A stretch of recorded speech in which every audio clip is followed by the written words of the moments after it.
So we dove right into the first chapter, which was recommended by Rabbi Steinsaltz to study last, because maybe it's esoteric and we need the preparation of the other chapters. But we are focusing on this chapter on the four worlds.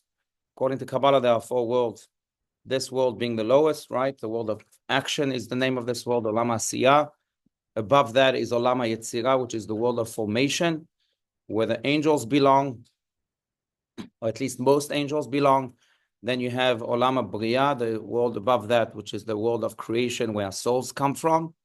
And then we have Olam HaTzilut, the world above that, which is the world of emanation, where only the souls of the righteous come from, and where God resides more unreservedly. Now, we also said that the difference between the worlds can be focused on the amount of good versus the amount of evil in each of these worlds. This world is mostly evil and a little bit of good, or maybe to put it in a better way, this world has evil that's revealed and goodness that's hidden. And in many ways, it's our duty to reveal the goodness within every human being, within everything, even within this table. So by studying Torah right now on this table, we're elevating the spark of God within it. The next world has maybe a half-half. I don't know if it can be quantified, but a little bit of good. I mean, half good, half evil. There are angels that have evil missions in the world above this, the world of formation, like the angel of death, which is maybe the most popular of those angels. But you also have angels that have missions of destructions and so on. But you also have very good angels, like the angels that serve as our advocates in the heavens while we're alive and after we're alive. Or the angel Michael, which is the angel of kindness that we spoke about last time. The world above that is a world with mostly good and very, very little evil. God's presence dwells there in a more revealed way, and therefore there is really no room for the existence of evil. That's where, again, we said our souls are from. And then the world of emanation is completely godly, where divine flow is unstoppable. And there's only good. Just, I don't know why, but it just comes to mind that Tu B'Shvat is still in a few months from now. But many have the custom to have a Tu B'Shvat Seder. You heard of that before? Mm-hmm. Tu B'Shvat Seder, which is based really on these four worlds. And the way it's based on these four worlds is that we take fruits that represent each of those worlds. So it's interesting to note that the fruit during the Tu B'Shvat Seder that represents this world is a fruit that has a shell. For example, a nut. That the shell represents, again, the evil that is predominant. And the fruit is the good that hides within the nut. The next world has the opposite. For example, let's say an olive, a date, where the fruit is revealed, but the shell is not, because the goodness is much more revealed in the world of formation. The next world is represented by a fruit that is entirely edible, like blueberries. And that's because there's only goodness. And the world above that is represented by zero fruits. Why? Because there's so much holiness that even fruits can't exist. But anyway, so that's where we find the expression of these four worlds in one aspect of Judaism. We find that in other aspects. But this chapter, to go back now to the 13 Petalled Rose, really focuses on each of the four worlds. We are now in the midst of the world of formation, which we said is the world where angels exist. We spoke a lot about angels last time, but let's continue where we left off, middle of page 5.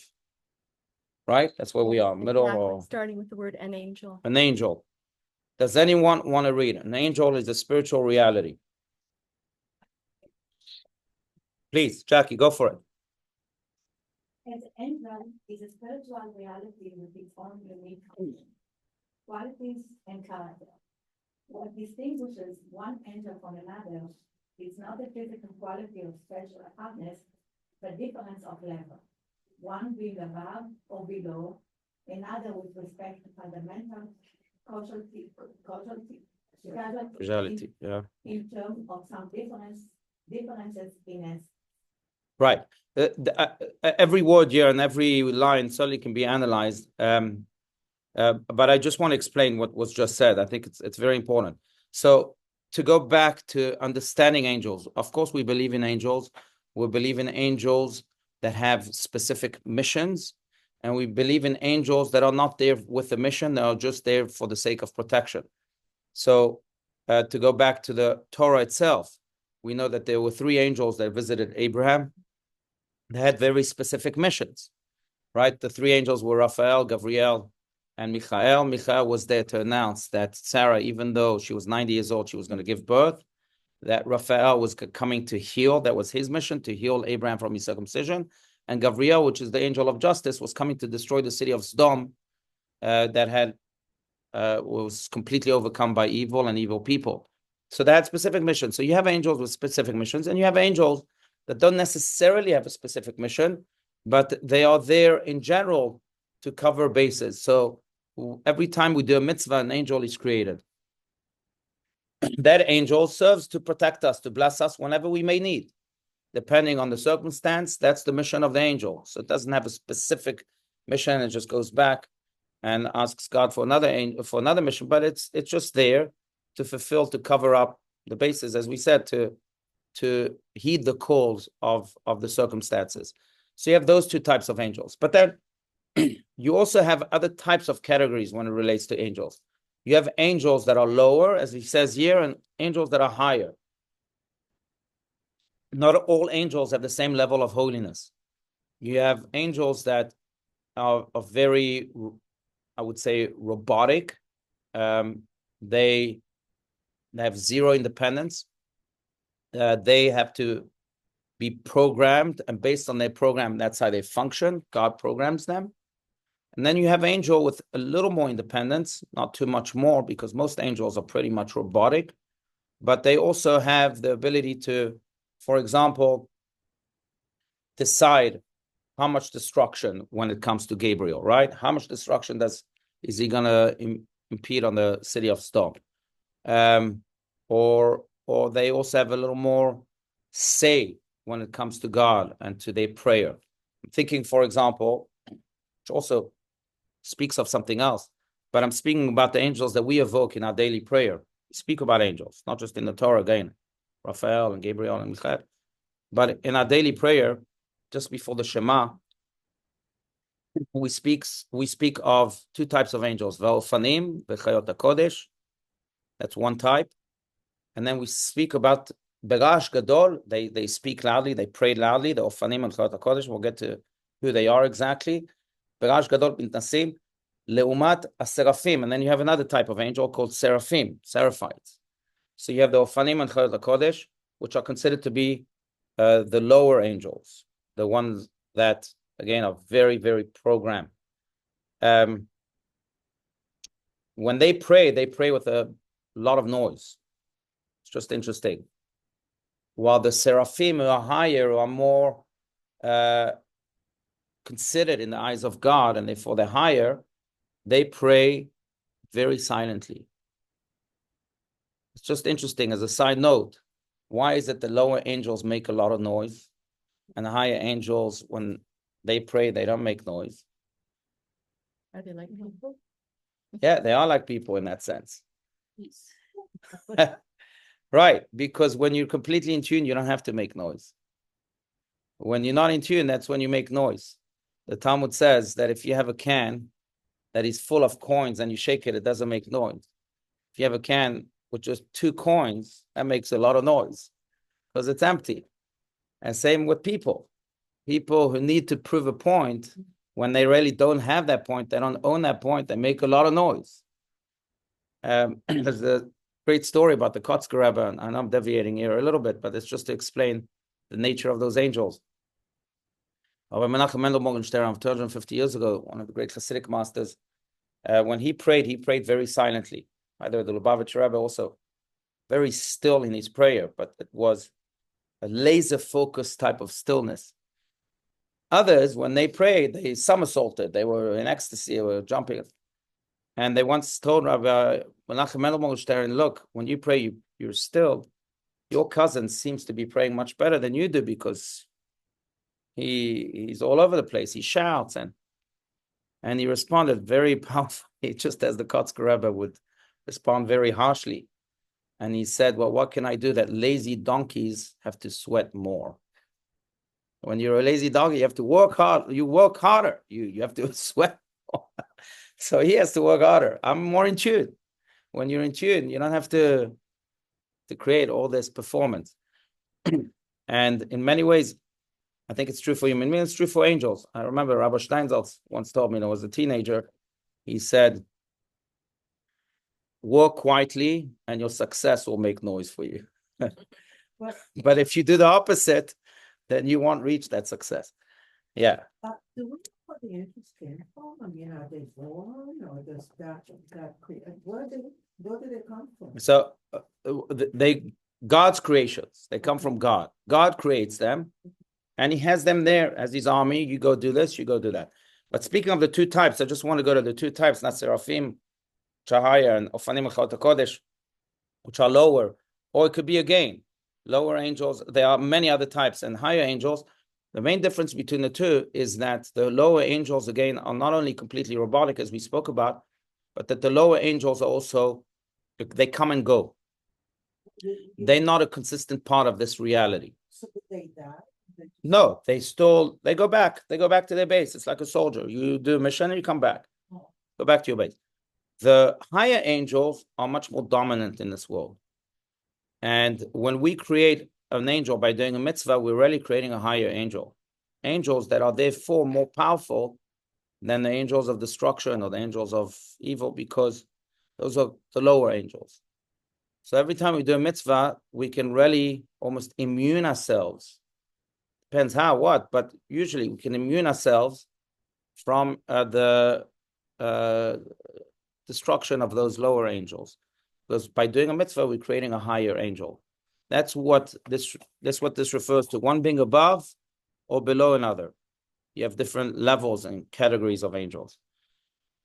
This is also why, it's interesting, because speaking of high and below, King Solomon says that, it's a very famous verse in the book of Kohelet, Ecclesiastes, that that there's nothing new under the sun, right? You heard it before? Nothing new under the sun. The Talmud says, it's true, there's nothing new under the sun. But above the sun, much is new. And what does that mean? So when we're able to connect high through a mitzvah, that's really a bridge to the highest of highs, then we're able to create something that's new that can overpower that is not new. If people say, well, that's my destiny, that's my fate, that's how it's supposed to be. Yes, that could very well be, but you can change it. You know how? By creating to the highest of highs. That angel that you create through a mitzvah gives you the power to really overpower that fate that might not be in the right direction. One of the most astonishing stories about this, and again, this is all created with the help of those angels, but it is the story of the daughter of Rabbi Akiva 2,000 years ago. I don't know if I've ever mentioned the story, but it's a story in the Talmud where Rabbi Akiva had a dream that his daughter will die on her wedding day. If you remember the story, right? And he didn't know what to do. Fate, right? He could have just surrendered. And which he did. What else is he going to do? Is he going to tell his daughter it's going to ruin her wedding day? So he doesn't say anything. And he hopes that nothing will indeed happen.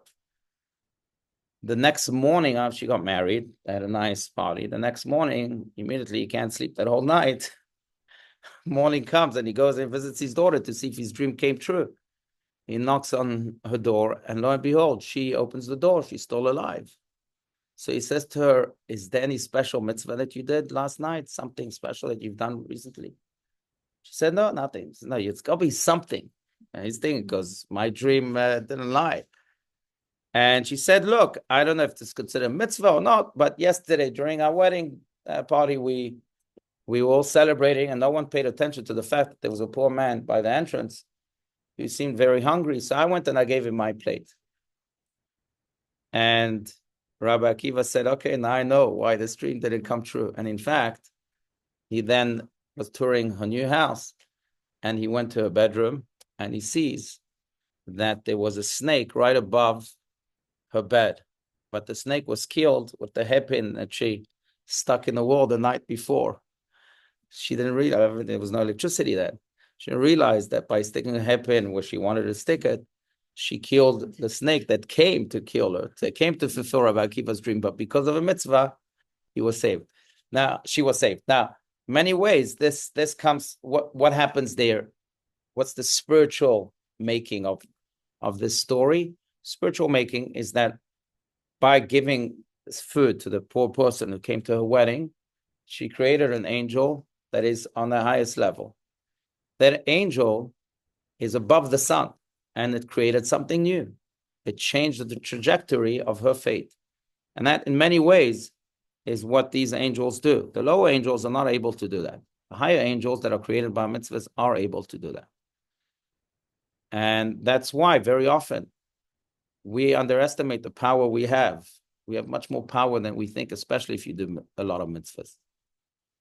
Then we have many angels that help us change the trajectory of things if they are negative. Anyway, that's that. Okay, I welcome comments and questions and disagreements. Please, Laura.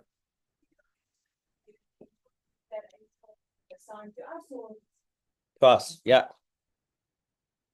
To us, it's yours. That's it. No one can have it. It's yours. Forever? Yes, forever. It stays with you in this world and in the world to come.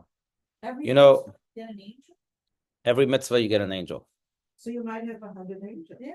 You might have 1,000,000 angels. 100,000. You might have 1,000,000,000,000 angels. Yeah. Unlimited. No, I wish. But I will tell you this, and we don't pay attention because, again, unfortunately, it's a hidden world. But, you know, at every funeral, unfortunately, as a rabbi, I did too many funerals, but every funeral, we speak of those angels. Every funeral, you're supposed to say Psalm 91, the book of Psalms, King David. In Psalm 91, what we say to the soul of the body that we're escorting is Ki malacha v'tzavelach lishmocha b'chol derachecha.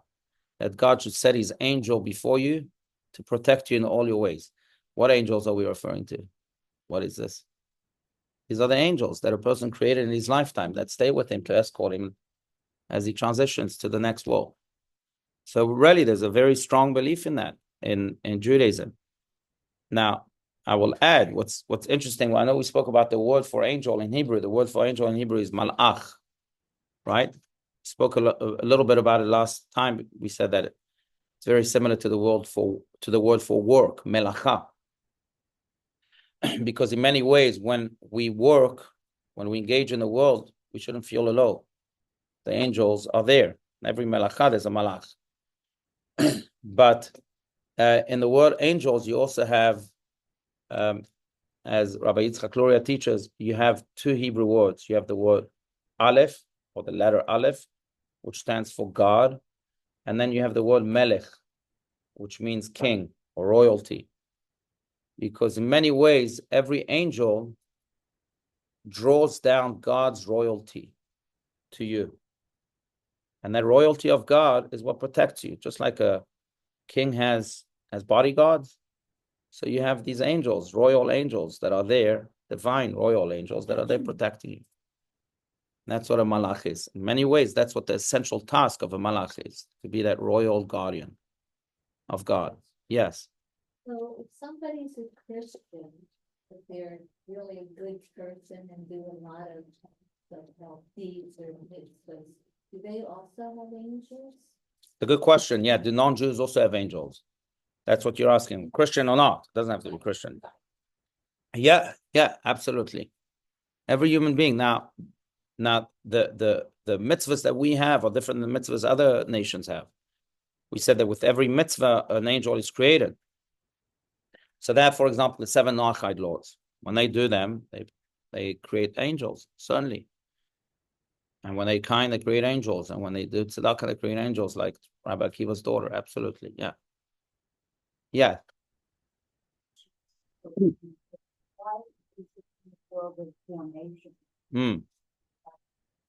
Okay. That's a good question, right? So first of all, let me just relate to the question behind the question here, and I'll talk about the word formation. Why is it that the angels also belong to that world, not to the higher worlds? Because the ascension of the worlds, so to speak, is dependent on the presence of God, on the dominance of the presence of God. The higher we go, the more dominant God's presence is. And when God's presence is dominant, there is no room for anything else. That's why the highest world has nothing but God. God has to contract himself, and in Kabbalah it's called tzimtzum, contraction.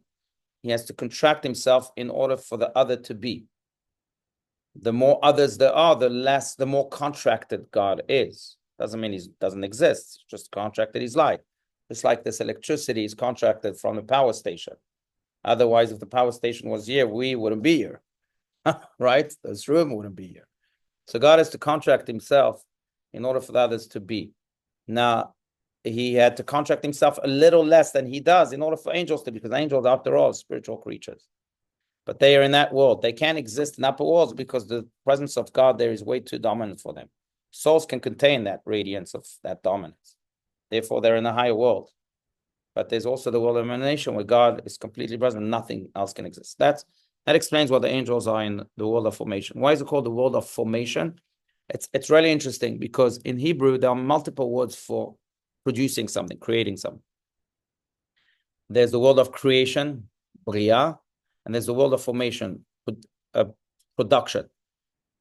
I think just as it is in English, I'm not an expert in the English language, but I think just as it is in English, creation relates to something that is new.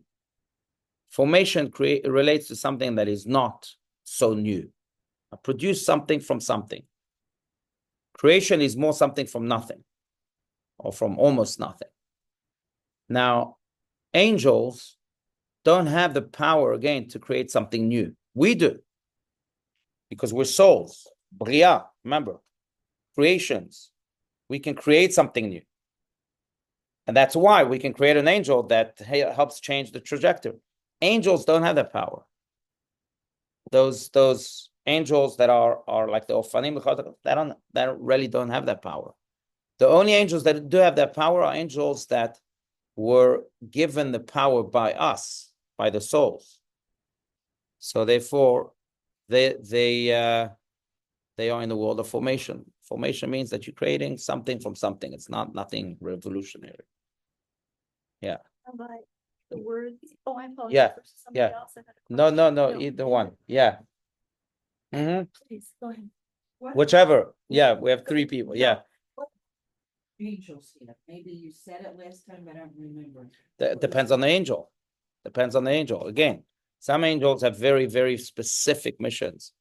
And that's the only power they have. Some angels are from a higher level. They have greater missions or greater say on their missions too, when God gives it to them. The mitzvahs create the greater power angels. Because again, they are created by the soul who has that power of newness. Understand? So how do you get a lower level angel? That you don't get. Through mitzvahs, you don't get that. But Hashem creates those.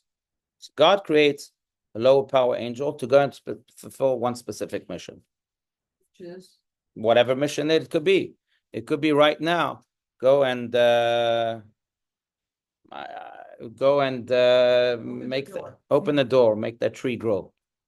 We say that every blade of grass, every leaf of a tree has an angel on top of it that says grow, grow, grow. So those are the small angels. That's what they take care of. Yes, Pnina. And now I'll go back to you because Pnina and then Gila and Sue. Yes.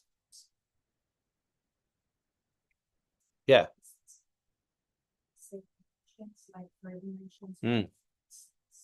Mm. Three things, and world with dimensional polarity. Is this the same thing? Right. That's a good point. Yes. I've heard it referred as dimensions before, but in a very specific context. Yes. They are referred to as dimensions. In fact, I think Rabbi Steinsaltz also refers to the four worlds as four dimensions sometimes, because, and I like the word dimension because it's something that it's more accurate in the sense that these four worlds are with us all the time, that we live in a four-dimensional existence. And it's true. When we speak of four worlds, it could be that, oh, that's separated. It's, I'll get to it when I die or whatever. But it's not true. Dimension, therefore, is a much more accurate word where you have those dimensions those worlds that are with you all the time. Yeah. Yeah, good point. Yes, Gila and then Sue. Just Yeah, a quick question, and Yeah. then I apologize to everybody. I have to go to an appointment. no But my problem. Yeah. question is this, the word Bria and then Yetzirah and like all the different words that mean somehow are connected to creating. So I thought, and I obviously was wrong, was that only Hashem, who ba'at Hashemayim be'ada'ah, is that only God, like he's the ultimate creator. Mm-hmm. Are we using that same word for ourselves? It's a good question. Right. Is it more of a, Right. right? Right. Do we have the power to create just like God has the power to create? So I'm going to answer it in a very, very specific way, and I'll try to explain. We have the power to create only through our divine souls, which is what God creates. So because we're one with God, what we create is what God creates, and what God creates is what we create. So I'm going to explain that. What that really means is that many people speak of having freedom of choice, right? You have freedom of choice, and therefore we have the power to choose whatever we want, regardless of what God has determined for us or not. I'm not going to go into that, but I think the goal of the human being is not to have freedom of choice, but it's to have freedom from choice. And what this means is that this world doesn't speak to me anymore. I don't want to choose between, this for supper or that for supper. Or I don't want to choose between what's good and what's evil. I want to be so in tune with God that I'm free from those choices, that anything that's contrary to God doesn't speak to me. When I'm at that level, when I'm completely in tune with God and I'm therefore free from choice, because then what I do is what God does. Then what I speak is what God speaks. And then in many ways, then I can create. When I'm still enmeshed in this world, I can't create because the world limits me. It even takes away my power of creation because I'm influenced by things that are very coarse, limited, materialistic, and physical. If I were Right. to say I have created, would I use the word let's say I create a beautiful painting Mm-hmm. and I want to say that in Hebrew, what word would I use? Modern Hebrew and biblical Hebrew. Both? It's interesting because we scarcely use the word created, even in modern Hebrew. You wouldn't say barati tziyur chadash. You would say tziyarti tziyur chadash. Right. That's what I'm struggling with. We stay away from the word creation. The word creation is really only in the divine realm. And when I connect fully with my soul, and I'm completely in sync with my soul, then I can create. You can, it's interesting, but blessings of the righteous are considered creations. Because very often they have to change the trajectory. They have to create something new. I've seen that countless times with the Rabbi Steinsaltz. People who were not given any chances, but they were blessed. Why? Because they again so in tune with the divine soul, so with God Himself, that now they're endowed with the power to create and therefore to change things. So those are related as creation. They're spoken of as creations, but very few other things are spoken of as creations. Certainly not in biblical Hebrew. I'm trying to think of modern Hebrew, but modern Hebrew, say, barati mashu chadash, yatzarti. Yetzirah, even like a piece of art is called a yetzirah. It's not called a bria. Thank you. No, good point. Yeah. Everybody, I'll see you guys. No, God thank you, willing. Gila. Yes, in 2 weeks we'll be back. But we'll finish the class here till 2. No problem. Thank you, Gila. Yes, Lauren. Yes, please. If you're a mitzvah and you create an angel, and then another day you undo that mitzvah, you It's the same thing, like say you keep Shabbat 1 week and then another week you don't, and you lose that. Okay, so that's a good question because it needs to be clarified. The world of mitzvahs have nothing to do with the world of non-mitzvahs. I don't like calling them sins because we don't believe in sin. Averot are not called, it's the word for sin in Hebrew, but it's not the right translation. Sin is not the right translation. Avera means ochet, which is really the real word in the Torah. Chet means to miss the mark, lachti, same word. That you deviated. Sins are not sin. We don't believe in sin. It's a very Christian term. We believe in deviations. We deviated from the right path. But the world of deviations and the world of mitzvahs are completely disconnected. One doesn't cancel the other. Doesn't. It's not a balance sheet. Not at all. Exactly. And therefore, one can have a million mitzvahs, one can have a million deviations, and then God will decide which side of the scale is heavier. Yes, but that's not up to us. And one certainly doesn't cancel the other. It just, you could do. There's a great story about the Chidusharim, Rabbi Yitzchak Meir Alter, who was the founder of the Gerer Hasidim. I don't know if you've ever heard of them. The big branch of Hasidic Jews. And he was once traveling, in an Uber, a wagon those days, and the Uber driver to the wagon driver tells him, "Hey, do you mind?" There was a share ride Uber, right? Is that one of the features? So do you mind if I pick up this guy who's going to the same destination as you're going to? And he says, yeah, sure. And lo and behold, that guy was the most wicked Jew of the town, who was very wealthy, but never gave a penny to charity. And do you know any Jews like that? But in any case, so they're sitting on the same Uber, same wagon. And then this most wicked Jew turns to the rabbi and says, I have a question for you. He says, look, doesn't it say in the Shema that if you follow God's ways, then God will reward you with wealth? But if you don't, God will punish you. And you'll be impoverished. He says, look at me. I'm the wealthiest Jew of the time, but I'm also the most wicked. And I couldn't care less about God and his Torahs. So how do you explain that? And the rabbi brilliantly responded. He says, well, from your words, I understand that you at least said the Shema once. You studied the Shema once, because you know what it says. You studied Torah once. He says to him, do you know what the reward is for a Jew like you to study Torah just once in your life? Much more than the wealth that you have. And what he was trying to tell him is that we don't know how God quantifies mitzvahs. Maybe I do one little mitzvah, studied one little passage of the Torah, of the Shema, and for that I deserve to be the next Elon Musk, or whatever it may be. I don't want to be the next Elon Musk, the next whatever. But sometimes you do also a million mitzvahs, and God says, okay, good, fine, but it's not that big of a deal for me. You never know. And that's why the Ethics of Our Fathers tells us that we should consider even what seems to be a light mitzvah in our eyes as an important mitzvah. Because we cannot know what the reward is of mitzvahs. That's God's department. But that's as far as the reward. As far as the worlds of mitzvahs versus deviations, it's completely two different worlds. Yeah. One person do that little wisdom with a huge deal. Could be. Absolutely. We saw that on Rosh Hashanah, and it's fascinating because Abraham, we all look up to, right? The biblical Abraham, we all look up to. And he was tested, test after test, 10 trials, harsh trials. And the last of those trials was to go and slaughter his son, Isaac.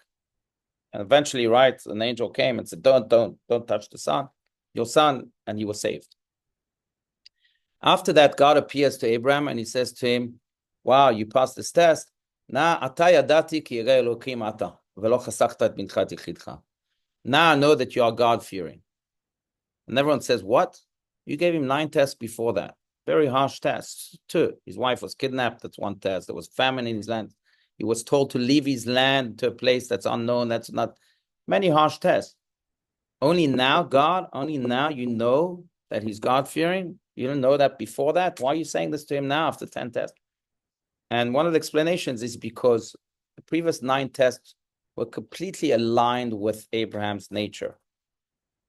Abraham's nature was a nature of going out to the world, of leaving his home, of being kind, even though he may be in pain, he had to welcome guests. That was another test. That was complete.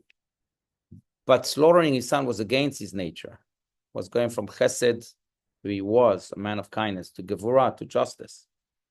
God says, now I know that you are God-fearing because now this test, as opposed to all of the other 9s, you went against your nature. So to me, that is most precious. And therefore, I'm calling you God-fearing only now. In many ways, I think that's true, that things that are aligned with our nature, maybe God says, okay, good job, but all right. When we go against our nature to do that which God wants us to do, and then that makes a lot of noise. Maybe this is why the Zohar says, the famous book of Kabbalah says about self-control, that every time a person is able to control himself, not go according to his nature, but to exercise self-control, I'm quoting the words of the Zohar verbatim, that the light of God ascends to all of the worlds and that it makes the angels tremble. It goes all the way to the throne of glory, and in the merit of that light, God sends abundant blessings to a person because he went against his nature to control himself.